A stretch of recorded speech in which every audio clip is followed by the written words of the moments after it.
Olá, meus queridos, sejam todos muito bem-vindos. Hoje a gente vai falar um pouquinho sobre propagação de calor, sendo esse um conteúdo do 7º ano, habilidade 3, onde nós vamos falar um pouquinho sobre materiais condutores e isolantes e das formas de propagação do calor. Então, só para a gente dar uma relembrada, a gente tem que saber, antes disso, que o calor é um tipo de energia e é um tipo de energia que ele passa de um corpo para o outro. Ele passa de um lugar para o outro. Sendo assim, existem três formas que ele pode se propagar, ou seja, que ele pode transitar, que ele pode passar de um corpo para o outro. Sendo essas que estão exemplificadas aqui para vocês. Convecção, ou seja, o calor ele é leve, então ele tende a subir, e o ar frio ou a água fria tende a descer. Lembrando que o frio não existe, o que existe é a ausência do calor, então é apenas o calor que vai se movimentar, certo? Não o frio. Então, na convecção, o calor é mais leve, ele sobe, e o que seria mais frio desce e vai gerando esse movimento. Essa é a forma de propagação, convecção. A condução, ela é bem mais simples. Ela é, como está exemplificado aqui, eu tenho uma barra geralmente de metal, uma colher, algum material de metal, e ele vai conduzir esse calor, como o nome mesmo já diz, condução, vai conduzir esse calor da fonte desse calor até a outra extremidade.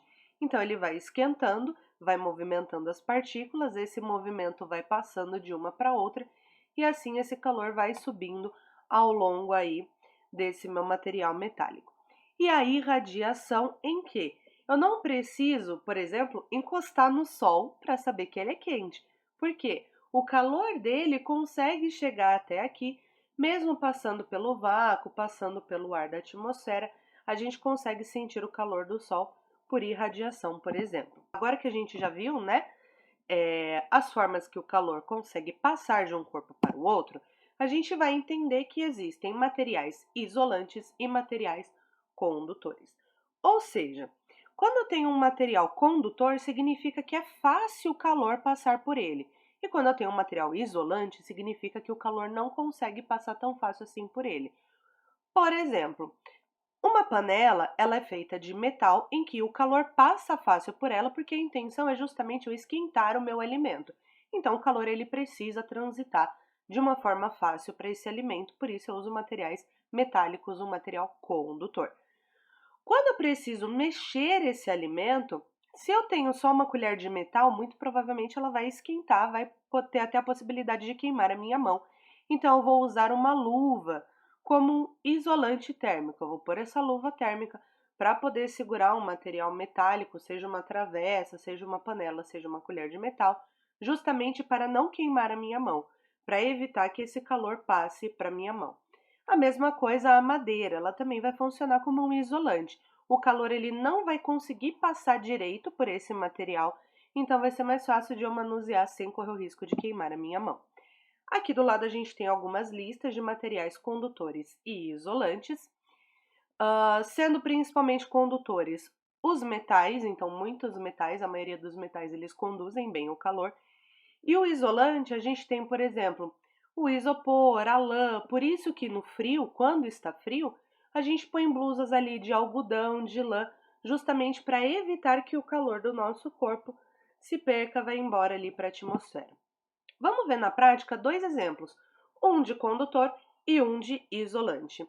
Aqui a gente tem um coletor solar, que ele é um painel cheio de tubinhos ali de metal, que a gente coloca no telhado das casas justamente para ajudar a aquecer a água, por exemplo. Então aqui ó, a gente tem uma caixa d'água, as setinhas azuis estão representando a água fria e as setinhas vermelhas a água quente. Então nessa casa aqui eu tenho os dois tipos de água chegando, tanto a água fria quanto a água quente. A água fria vem direto da caixa, sem problema nenhum.